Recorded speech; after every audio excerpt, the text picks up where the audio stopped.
1927 new ഹാംഷയറിലുള്ള ഒരു വലിയ എസ്റ്റേറ്റിലെ വീടായിരുന്നു റൈറ്റ് മാനർ. ആ സമ്പന്ന കുടുംബത്തിലെ ഗവർണസ് ആയിരുന്നു ഹെലീന മോർട്ടിമർ.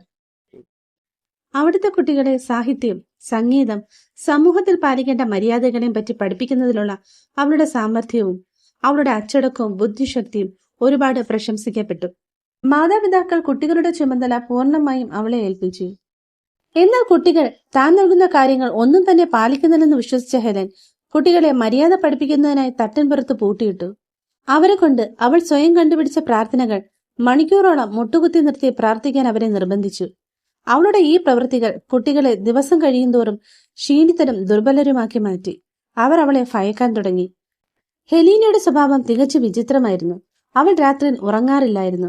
രാത്രി സമയങ്ങളിൽ ഒരു കൈയിൽ കത്തുന്ന മെഴുകുതിരിയും മറ്റേ കൈയിൽ വടിയും പിടിച്ചു നടക്കുന്ന അവളെക്കുറിച്ച് അവിടെയുള്ള മറ്റ് സേവകർ മാതാപിതാക്കളെ അറിയിച്ചു. അങ്ങനെയിരിക്കെ അവളുടെ ക്രൂരമായ പഠന രീതികൾ കാരണം അവിടുത്തെ ഇളയ കുട്ടി മരണപ്പെട്ടു. കുട്ടിയുടെ മരണം മാതാപിതാക്കളെ ഹെലന് നേരെ തിരിയാൻ പ്രകോപിപ്പിച്ചു. അവർ അവളെ ചോദ്യം ചെയ്യാൻ തുടങ്ങി.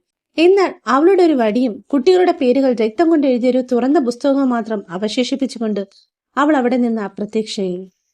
പിന്നെ അവളെക്കുറിച്ച് യാതൊരു വിവരവും ആർക്കും കണ്ടെത്താനായില്ല.